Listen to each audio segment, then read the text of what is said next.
Palavra do meu Senhor, palavra cheia de amor, palavra que me conduz, palavra cheia de luz, palavra que me conduz, palavra cheia de luz.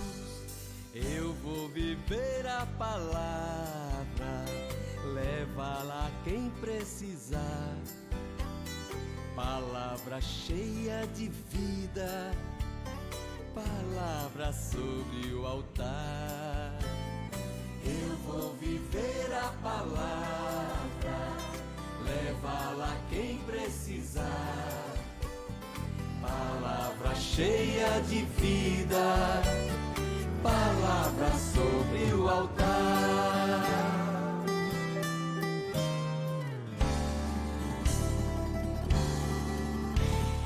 Palavra do meu Senhor, palavra cheia de amor, palavra que me conduz, palavra cheia de luz, palavra que me conduz, palavra cheia de luz.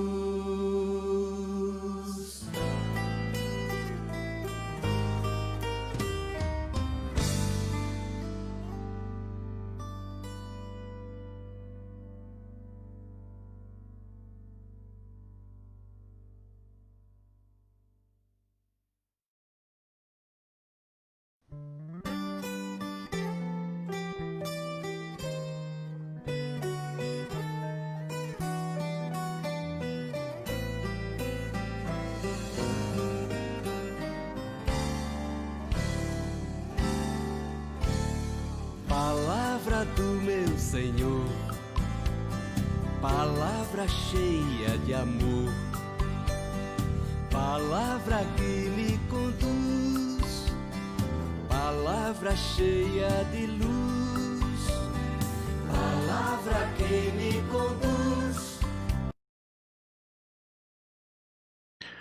Olá, querido povo de Deus, boa noite. Sejam todos bem-vindos e bem-vindas. É sempre uma alegria, com o coração aberto, que a gente faz o estudo bíblico, acreditando que o pilar da palavra, bem presente nas diretrizes da CNBB por esses 4 anos, nos convoca ainda mais a gente dedicar atenção, zelo e amor, proximidade, diálogo com a palavra. Nunca vamos saber tudo, mas também não podemos nos acomodar a ponto de permitir que a gente não saiba um pouco mais. Em nome do Pai, do Filho e do Espírito Santo, a graça de nosso Senhor Jesus Cristo, o amor do Pai e a comunhão do Espírito Santo estejam convosco. Bendito seja Deus que nos reuniu no amor de Cristo. Inspirai, Senhor, as nossas ações, ajudai-nos a realizá-las, para que em vós comece e termine tudo aquilo que fizermos. Por nosso Senhor Jesus Cristo, vosso Filho, na unidade do Espírito Santo. O Senhor nos abençoe, nos dê um bom encontro virtual, mas procure, quem puder anotar alguma coisa, qualquer palavra ou algo que for novo para você, com certeza acrescentará na sua vida.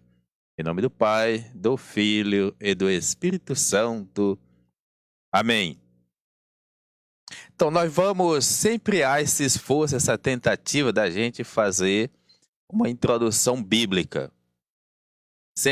Geralmente, a gente tem feito bastante uma introdução sobre o Antigo Testamento, porque muitas vezes termina sendo uma parte que a gente não tem tanta familiaridade.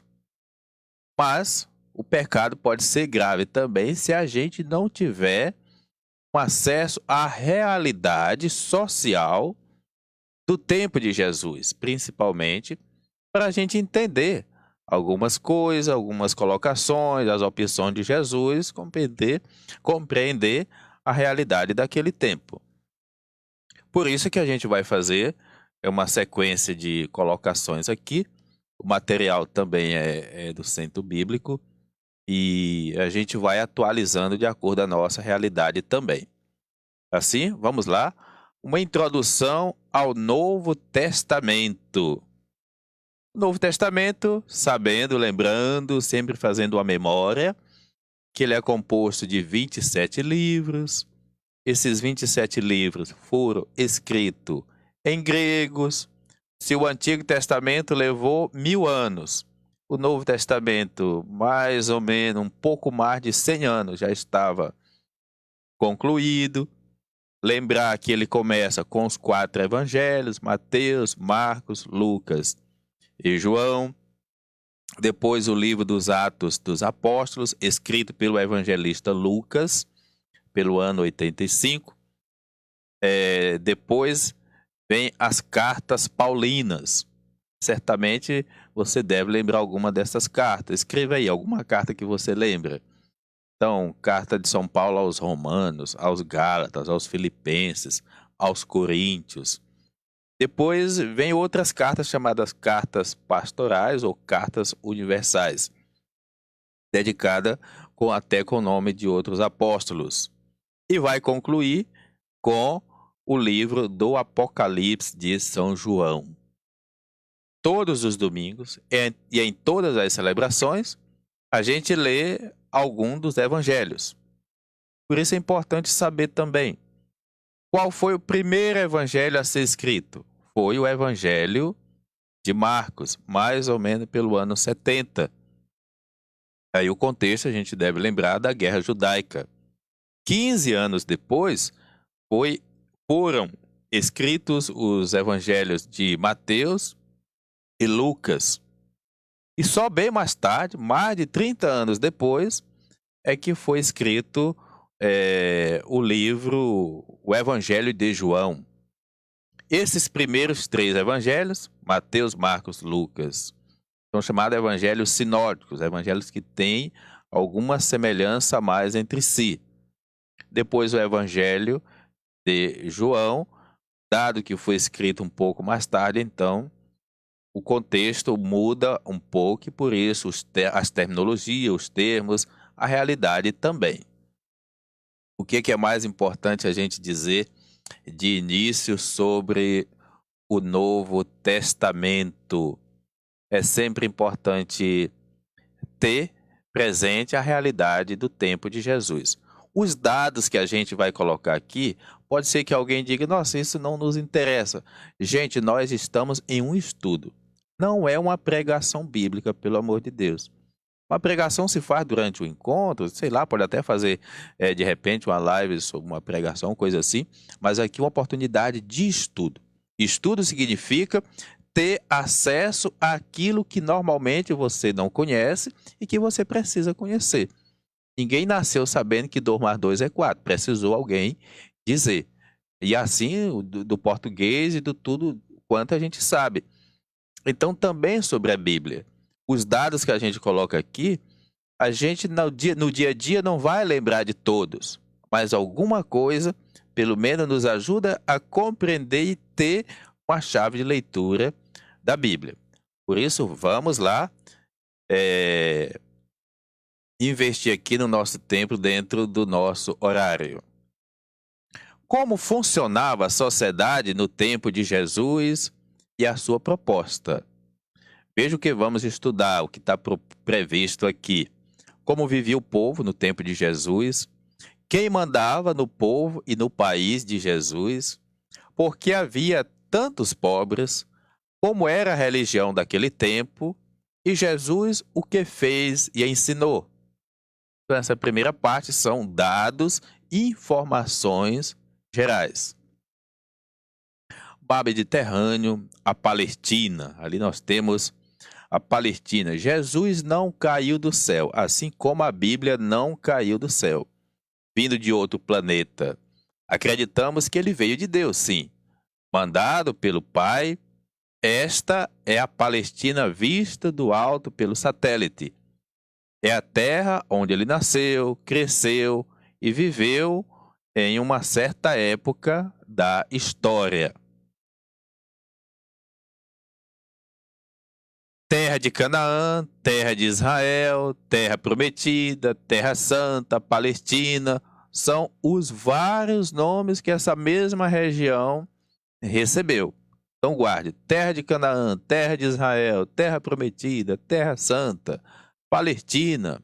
É a mesma terra onde viveu Abraão, Isaque, Jacó, Davi e tantos profetas. Esta terra tem vários nomes, portanto. Aqui nós temos o mapa mundo, né, que nos ajuda também a nos localizar, para a gente ter uma ideia de onde está a Palestina, Europa, África e o nosso país aqui. Mesmo assim, muita gente já foi até a Palestina visitar a Terra Prometida, a Terra Santa, visitar Israel. Algumas potências daquele período histórico que antecede Jesus e até Jesus. Como, por exemplo, nós temos em primeiro lugar o Egito, que sempre foi uma potência muito grande. Depois a gente tem o Império Assírio, o Império Babilônio e a Pérsia. E a Grécia, que é o último império que vem antes do Império Romano. Na época de Jesus, a Palestina era um corredor quase obrigatório por onde passavam as grandes vias de transporte entre o Ocidente e o Oriente. Significa, se esse era praticamente o único caminho, então essa região era muito disputada. Depois nós temos aí outros impérios, como o Império Egípcio, olha aí o tamanho do mapa para a gente ter ideia, o Império Assírio, o Império Babilônio, o Império Persa, o Império Grego e depois o Império Romano. Como é que vai se dando essa sucessão de império? À medida em que um país vai crescendo, vai fortalecendo o seu exército e, claro, ele vai dominar a região e impor ali a sua política e passa a dominar. Ainda hoje é assim, infelizmente. O Império Egípcio, desde 1300 antes de Cristo, né, ter presente um pouco esta realidade, porque ela é muito importante para a gente compreender também outros dados da história bíblica. O Império Assírio, 650 a.C., significa bem mais tarde. Se 1300 a.C., já o Egito mandava nessa região, então dá para a gente compreender que 1250, quando aconteceu o Êxodo, era lá justamente o Egito, a grande potência que escravizava as pessoas. Deus libertou esse povo até chegar à terra de Canaã, mais ou menos pelo 1200.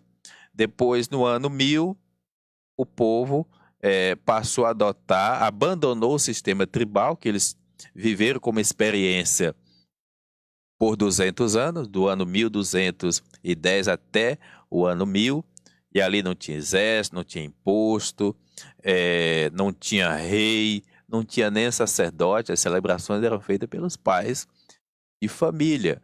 E o sistema era o da solidariedade, da fraternidade, até mesmo de troca. Eu tenho a farinha, você tem aquilo. Então havia essas trocas, essa mútua ajuda, porque quais eram as leis? Segundo o que a gente leu outro dia, estudou, no livro do Deuteronômio, não pode ter pobre. Se não pode ter o pobre na comunidade, no sentido de alguém que venha passar extrema necessidade, pois então foi criada as leis de amparo à viúva, a lei de amparo ao órfão, ao estrangeiro, e assim poder fazer com que todos pudessem ter o básico necessário para a sobrevivência. Depois veio a monarquia, Saul, Davi e Salomão. Depois de Salomão, a monarquia se dividiu, e à medida em que a monarquia se dividiu, enfraqueceu o poder da região. O que é que vai acontecer? Então, vai chegar os impérios com esta força de exército e vai dominar. Então, nós temos aqui, por exemplo, 650 a.C., é o Império Assírio que vai dominar a região. Depois o Império Babilônio, mais ou menos pelo ano 600, que vai ser muito forte nesta região. O Império Persa, 450, e aqui já é quando o povo volta do exílio da Babilônia, porque no Império Babilônio foi que o povo foi levado para o exílio. Agora, já no Império Persa, o povo está voltando. Depois a gente vai ter o Império Grego. E aí, acredito que todo mundo que estudou um pouco sabe da figura, né, de Alexandre Magno, o Grande, e quanto esse império impôs a sua cultura. Foi aqui que entrou a ideia de senhor, de escravo, de compra, de venda. E isso foi muito difícil, essa cultura grega, porque, imagina, o povo de Israel tinha a compreensão que a terra não poderia ser vendida, era outra cultura. E ainda hoje a sociedade moderna com certeza sofre as influências do Império Grego. O sistema que foi imposto nessa época, de alguma forma, é o sistema que ainda hoje nós temos, com a influência até da filosofia e do comércio. Tanto que depois vai vir o Império Romano. E o Império Romano, forte pela sua crueldade, foi um dos impérios mais cruéis, que matava, crucificava, e depois que crucificava todos que eles matavam em uma cidade, convocava, reunia os que ficavam vivos e fazia tipo uma procissão para que todos olhassem os crucificados. Então, é um império muito sanguinário, muito cruel. Mas no sentido de cultura, a cultura é a mesma do Império Grego. E, claro que eles vão dar continuidade, porque foi também um pensamento que deu certo para eles, né? Soldados, por esse motivo, a Palestina sempre foi envolvida nas grandes guerras e o povo tinha que sustentar e financiar estes combates. A terra de Jesus foi e é até hoje uma terra muito disputada. E as razões, sempre econômicas, claro. A Palestina não era muito grande. É uma faixa de terra com área de 20 mil quilômetros quadrados, com 240 quilômetros de comprimento e máximo de 85 quilômetros de largura. Corresponderia aproximadamente à área do estado de Sergipe, que é o menor estado do Brasil. Então, é valiosa realmente esta região para ser um espaço ainda hoje de grande disputa, guerras e, ao mesmo tempo, um espaço sagrado, apesar do contexto que a gente tem hoje. Palestina era dividida em 5 estados, mas 3 são mais importantes. Aí nós vamos ter ali a Samaria, a Galileia, a Judéia, que está bem localizada aí também no mapa. Por exemplo, ao norte, a Galileia, região sob dominação de Herodes Antipas, cuja residência ficava em Tiberíades. Aqui tem o mar da Galileia, chamado também Lago de Tiberíades. José, Maria e Jesus moravam uma vila pequena chamada Nazaré. Assim era também Galileu. No centro ficava o estado de Samaria e seus moradores. Eram chamados samaritanos. A capital era Samaria, mas a cidade mais importante era Cesareia Marítima, onde Pilatos residia com 3.000 soldados, que levava o nome de Legião. Importante ter isso presente, esses dados, para a gente ter noção de algumas realidades que são narradas no Evangelho e que isso nos ajuda a ter uma compreensão. Ali nós temos, por exemplo, nesta cidade, o encontro de Jesus com a samaritana. A outra região é a região onde está a grande capital, Judéia. No sul ficava o estado da Judéia. Jerusalém era a capital e a cidade mais importante. Se tornou Isso principalmente há 500 anos atrás, depois da queda de Samaria, em 722. Então, o povo foi se aproximando mais da capital e ali, com a política de centralização, seja de Ezequias, de Josias e dos governos futuros, Jerusalém se tornou o centro para muita coisa, inclusive ou principalmente da fé judaica, e como isso se tornava um serviço ao império, principalmente pela arrecadação de impostos, dos sacrifícios e tudo mais. Então não tenha dúvida que Jerusalém se tornou de fato a grande capital. Então, quando você pensar Palestina, nesse contexto, vamos pensar Samaria, Galileia e Judéia. Ou então, Galileia, Samaria no meio e Judéia. Foi em Jerusalém que Jesus foi condenado à morte e crucificado aos 33 anos. Toda criança deve saber isso. E a gente deve estar também repassando essa catequese. Na Palestina, terra de Jesus, predominava a agricultura. No norte, onde Jesus morava e passou a maior parte de sua vida e onde a terra era mais verdejante, produzia-se cevada, azeitona, uvas, trigo, frutas, legumes, vinho, porque era uma terra mais de planície.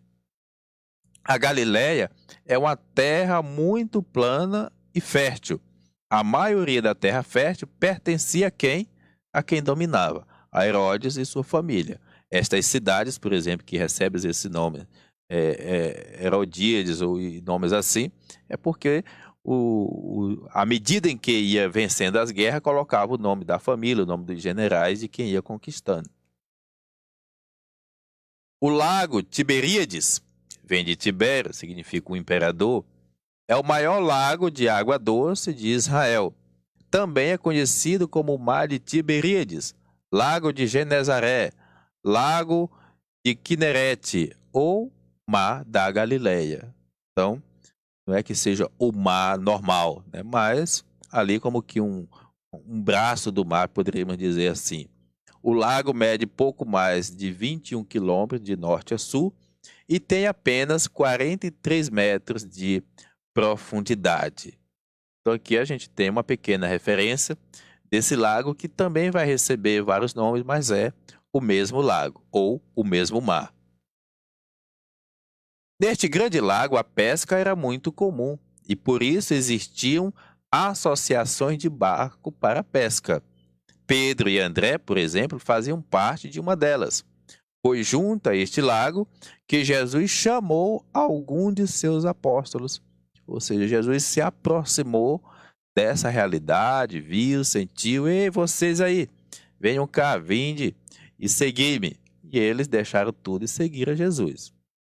Na Judéia, a outra região no sul, as terras eram pouco férteis. Era muito mais montanhosa, então não vai dar para produzir as mesmas coisas que se produz na planície. Então vai se desenvolver o quê? A pecuária. Criava-se gado, camelo, ovelhas, cabras. No seu ensinamento, Jesus usou muito a ovelha como exemplo, assim como a parábola do bom pastor, a ovelha perdida e outras.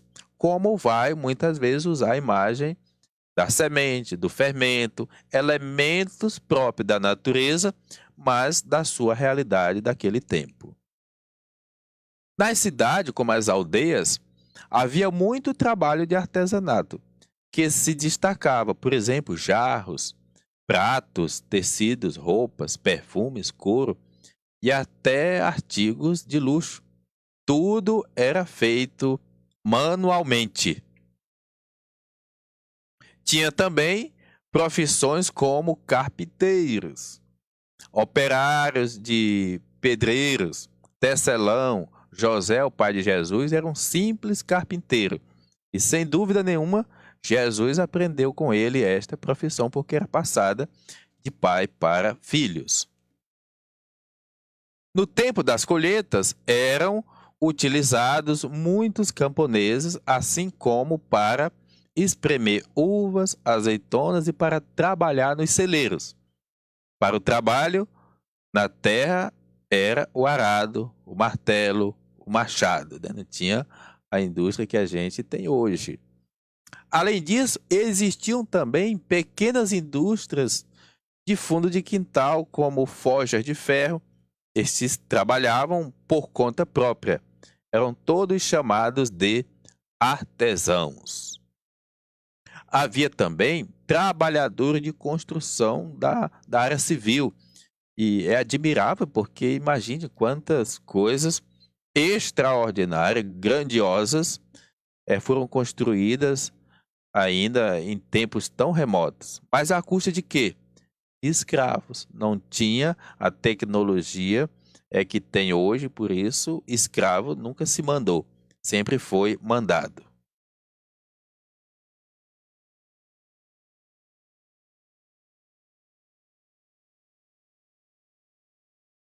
Desta construção grandiosa, aqui, por exemplo, restauração do Templo de Jerusalém, porque o templo foi destruído várias vezes. Então, nesta construção grandiosa, trabalhavam canteiros, carpinteiros, artífices em ouro, prata e bronze, etc. No começo da construção do templo, foram contratados 10.000 trabalhadores. Imagine como é que esses trabalhadores eram pagos, ou se tinha mesmo um salário estipulado para eles. Na maioria das vezes, escravos, às vezes até para pagar uma dívida. Viajantes e feira nas aldeias se trocavam um produto por outro para evitar as taxas. A aldeia é o contrário do projeto da cidade. Uma coisa é a cidade, outra coisa é o projeto das aldeias no interior. Na cidade era diferente. Existiam feiras livres, vendas, mascate, pequenos lojistas. Nas grandes cidades, principalmente, na Galiléia, se desenvolvia um certo comércio internacional. Onde era que o comércio internacional estava mais próximo? Onde havia portos, de onde podia ter embarcações, porque ali circulava o comércio internacional. As moedas. Então, na Palestina tinha o ciclo, Roma, o denário, na Grécia, a dracma, e na Fenícia, a mina. Então, imagine todas essas moedas, quando, com a política de centralização, elas não valiam se elas valia no sentido que, chegando na Palestina, tinha que ser trocada pela moeda local. Mas o templo também desenvolveu a sua moeda. Então, porque para oferecer um sacrifício, o que eu tinha era impuro. Eu tinha que trocar ou comprar o sacrifício do templo. Toda uma máquina de exploração da época. O denário, a moeda de Roma, tinha muito valor. Claro, você está mandando. Tinha um valor de um dia de trabalho e trazia a imagem de César, o imperador. Jesus não vai fazer aquela pergunta por acaso. E quem é essa imagem? Por isso, os judeus, fiéis à lei, não podiam usar esta moeda.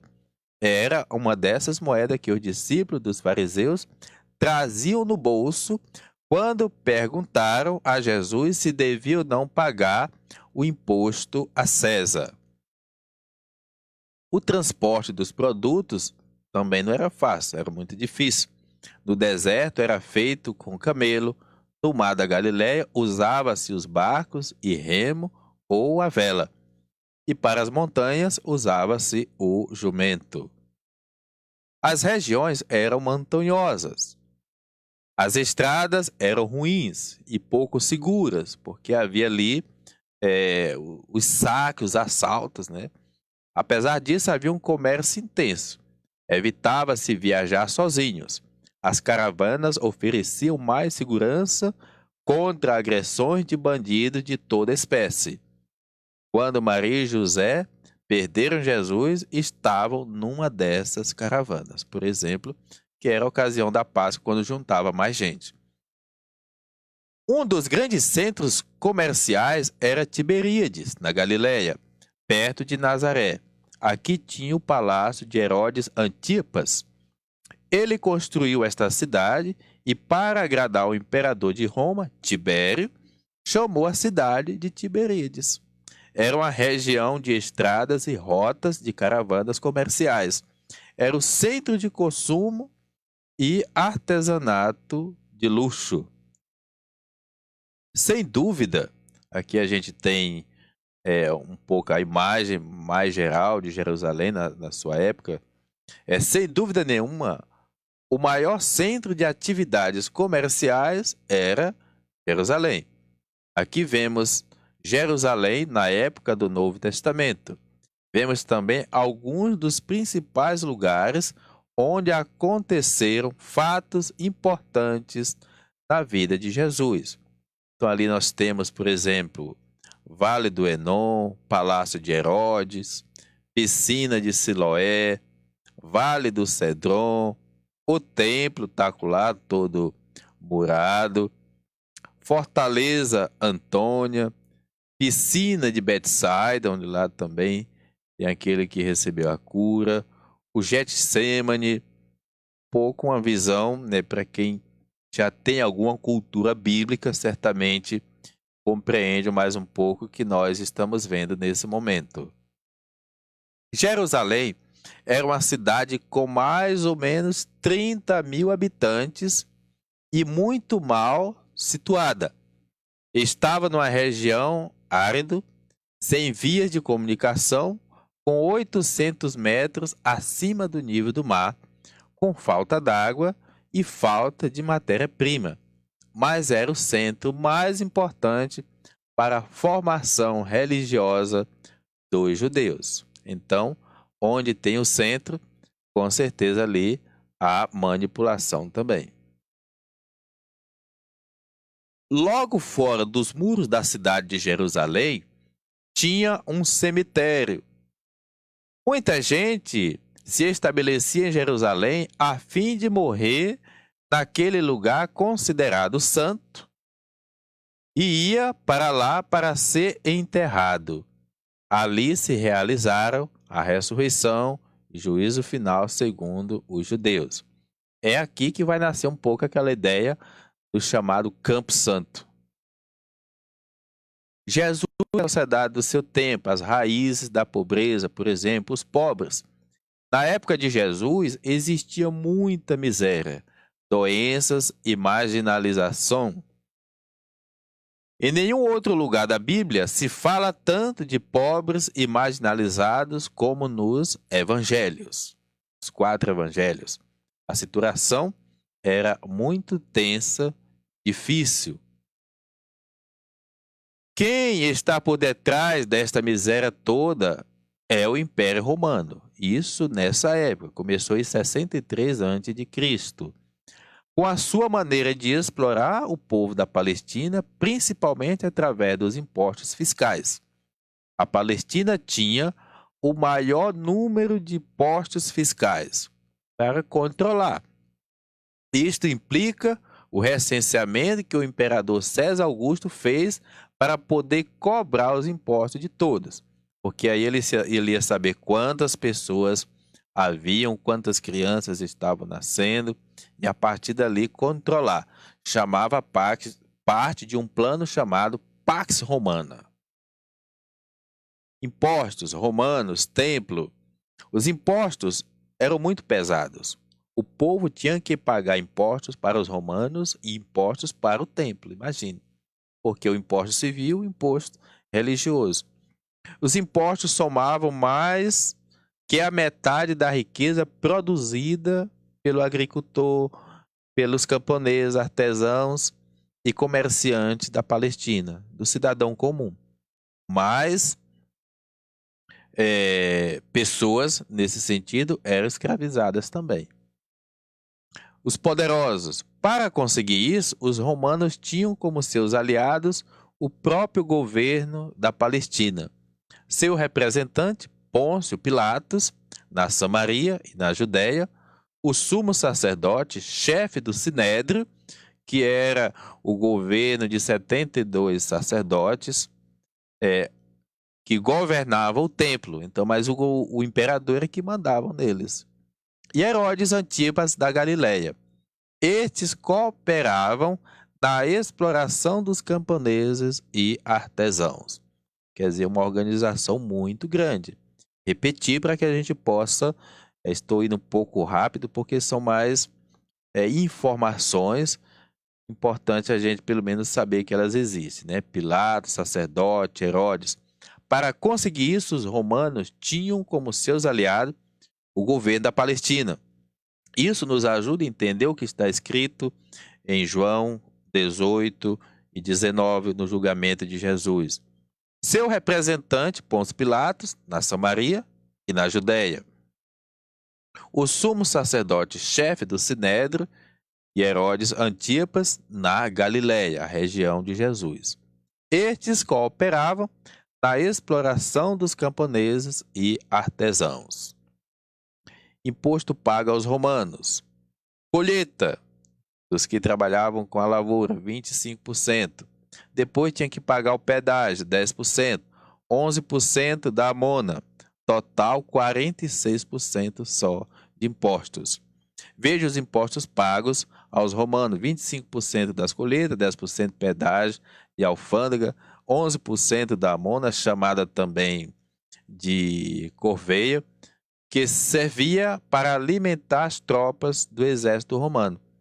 Uma parte do pedágio e alfândega era destinada ao Estado judaico. O total do imposto aos romanos era mais ou menos de 46% de tudo que era produzido. E isso aqui não tinha conversa não. Chegava, uma família não tinha o imposto, levava o que a família tivesse lá. E se não tivesse nada, levava o dono da casa.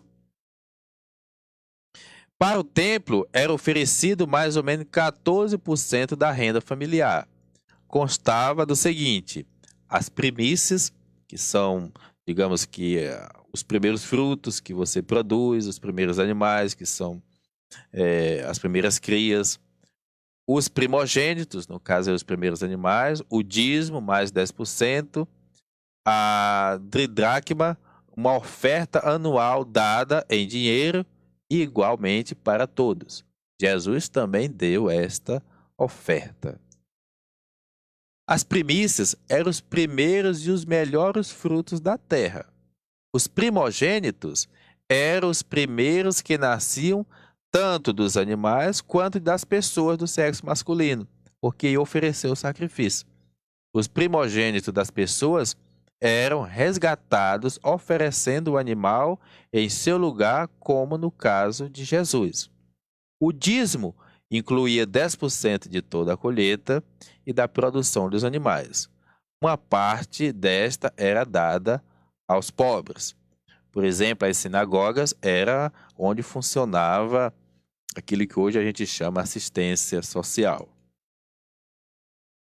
Total, somando todos os impostos, 46% pago aos romanos, mais 14% pagos ao templo, dá um total de 60% de toda a produção, ficando menos da metade para aquele que produziu o seu produto. Imagine. A cobrança dos impostos para os romanos se fazia através de funcionários judeus chamados cobradores de impostos.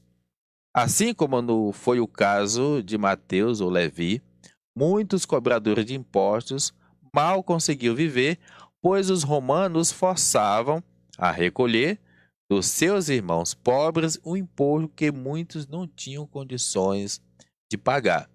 Sem falar que, dependendo do cobrador, como ele não tinha um salário estipulado, ainda acrescentava sobre aquele imposto. O cobrador. Ao contrário, os chefes dos cobradores de impostos, chamados publicanos, uma coisa eram os que ficavam lá, outra coisa é o chefe deles, né? Ficavam com comissões, muitas vezes mais do que deviam. Os roubos eram frequentes, principalmente nos altos escalões, assim como foi no caso de Zaqueu, que diante de Jesus declarou: vou devolver 4 vezes mais o dinheiro que roubei. Isso significa o tamanho da liberdade que ele tinha para explorar, para roubar. Terras, homens sentados. Assim, tendo que pagar tantos impostos, os trabalhadores da época viviam na miséria. E quem não pudesse pagar os impostos, tinham que entregar suas terras. Uns iam possuindo muitas terras, enquanto os outros iam empobrecendo. Isso entrava em choque com a religião do povo judeu. Imagina, o Evangelho de Mateus vai colocar várias parábolas de pessoas que Jesus sai à procura para trabalhar, de vinhateiros, e que estão lá o dia todo porque ninguém os contratou. E a situação ainda era de exploração quando era contratado. Mapa escrita. Quando os judeus tomaram a Palestina, a terra prometida, eles a dividiram em 12 tribos. As tribos com número maior de família ficaram com a área maior. Por isso a terra era considerada santa. Ela pertence a Deus e foi prometida a Abraão, pai do povo de Deus, e a seus descendentes. A posse da terra era comunitária. Então nós temos ali, cada nome que tem ali representa também um nome de uma tribo que, na verdade, era o nome de um dos filhos de Jacó. Os romanos não pensavam assim. O dono das terras do mundo todo era o imperador romano, César. Ele concedia as terras a quem bem entendesse. Podia até mudar o nome da cidade, colocar o nome dele, dos filhos de algum general. Na Galiléia, onde Jesus morava, os romanos tinham as melhores terras para a produção do trigo. Significa, se eles são donos das terras, então como é que vai produzir? Seja o alimento, seja os animais, seja da agricultura, seja da pecuária, porque ali também vão nascer grandes fazendeiros de onde os sacrifícios vão ser comprados para ser sacrificado no templo. Os pequenos proprietários perdiam as suas terras, iam trabalhar como diaristas nas grandes fazendas ou pedir esmola nas cidades. A parábola dos trabalhadores da vinha mostra bem a situação. Trabalhadores à espera de serem contratados. Outra situação do pastor, gente sentada. A situação de miséria dos camponeses atingiam outros trabalhadores, os pescadores, os artesãos, os pequenos comerciantes das aldeias, e os pastores não tinham terra própria, mas que invadiam as terras para dar pasto às ovelhas. Como os cobradores de impostos eram odiados, também os pastores não eram bem vistos, porque eram nômades, tinham que levar o rebanho para um lado, para o outro, às vezes o rebanho invadia outras terras, e isso dava muito conflito. A miséria ia do campo para a cidade. Ali havia organizações públicas para assistir os pobres. Do templo eles recebiam uma cesta de alimento por semana, e nas grandes festas em Jerusalém dava-se sopa aos pobres peregrinos. A massa que vivia na miséria era apelidada pelos grandes de povo da terra, ou Zé Povinho. Palácio, outros tiravam vantagem dessa situação e se enriqueciam cada vez mais, como se aqui o palácio do rei, assim como os grandes comerciantes, os fazendeiros e os chefes dos cobradores de impostos. Os cobradores de impostos eram pobres, mas o chefe deles, que era quem tirava a comissão, claro que ia enricar desse jeito. Frente a esta miséria, a exploração, algumas pessoas se ajuntavam em grupos e se espalhavam principalmente pelas estradas para roubar os comerciantes, provocando muitas vezes saques a palácios ou assaltos a viajantes, como exemplo contado na parábola do bom samaritano. Gente, essa realidade lá não é diferente da nossa. Aqui também a gente sabe quantas revoltas aconteceu no nosso país. Hoje eu me lembrava, por exemplo, do famoso livro do Jorge Amado, Cavaleiro da Esperança, que vai contar a história da coluna Preste, que passou aqui na nossa região sul do Maranhão, passou em Balsas, passou em Pastos Bons, e outros revoltosos, que não deixa de ser uma maneira de se rebelar contra um sistema que oprime. Aos olhos de alguns são bandidos, porque a forma não é talvez aplaudida, mas causa indignação um sistema que só oprime o seu povo. Outros, vendo a situação de opressão gerada pelos romanos, se juntavam em grupos organizados. Uma revolta chefiada por Judas, o galileu, na cidade de Séforis, próximo de Nazaré, se deu contra o recenseamento organizado por César Augusto, imperador de Roma, para saber quem devia pagar o imposto a Roma. Mas a repressão dos romanos era terrível. Então, sempre que um líder, por exemplo, Barrabás está lá, certamente Barrabás liderou um grupo também que se rebelou contra o Império Romano. José e Maria. Foi nesta festa que José e Maria, grávida, tiveram que deixar sua terra natal, Nazaré, para ir se registrarem em Jerusalém, perto da capital. Jerusalém, porque eram descendentes de Davi.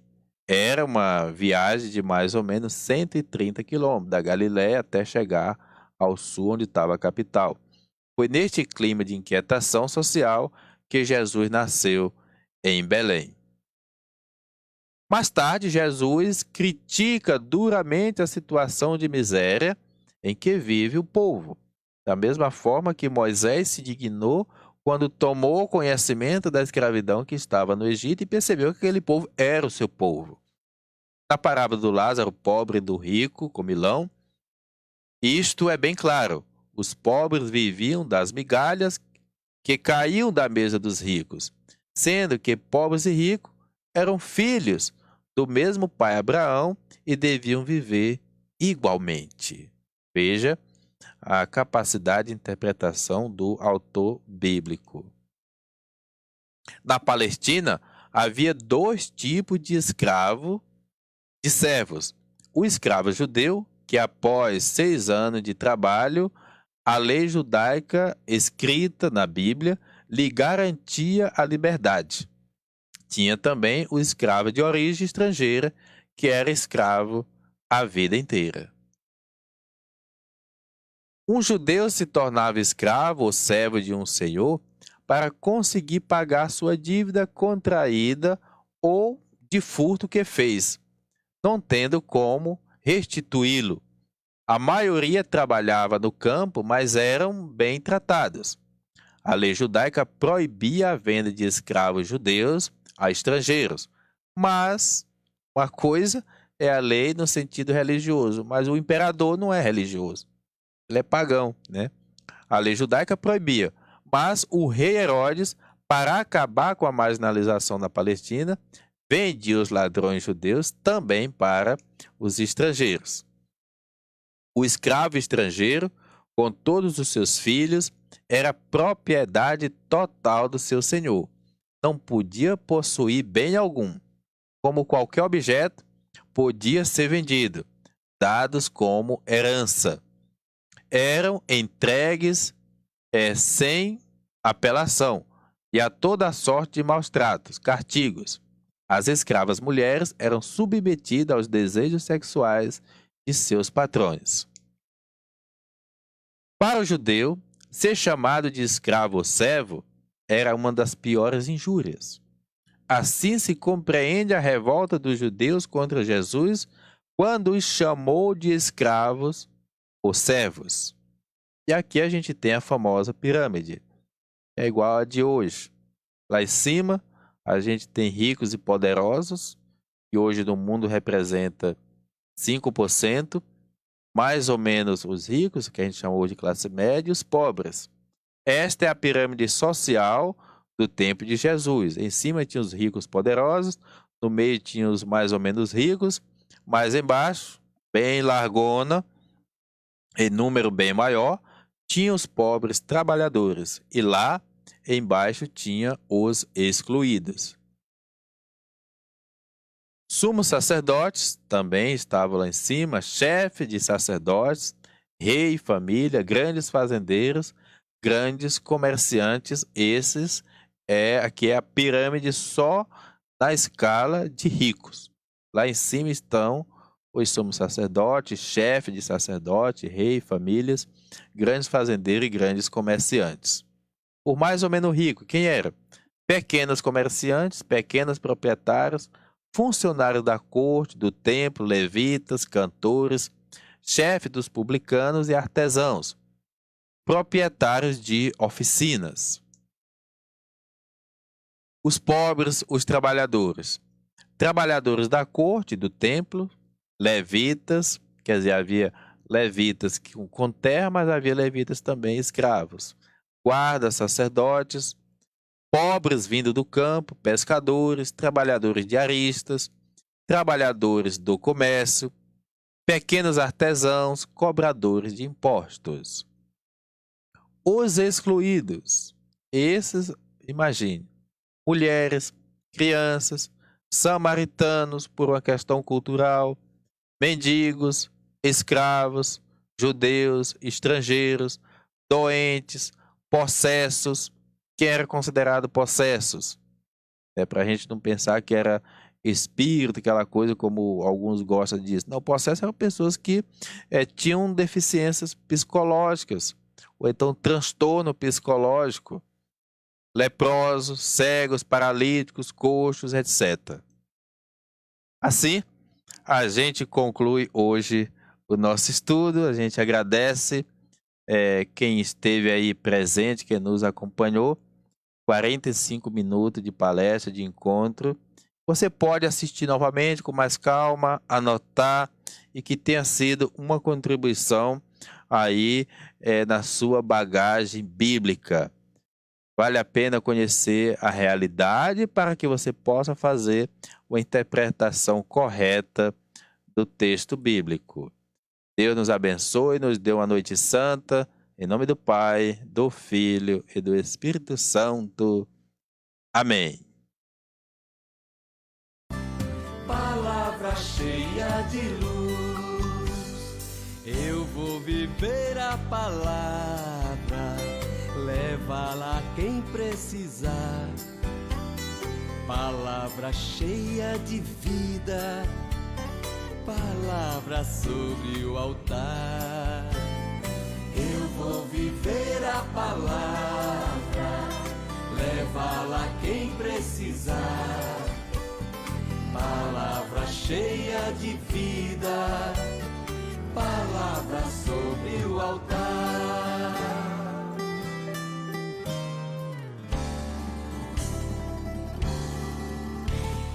Palavra do meu Senhor, palavra cheia de amor, palavra que me conduz, palavra cheia de luz, palavra que me conduz, palavra cheia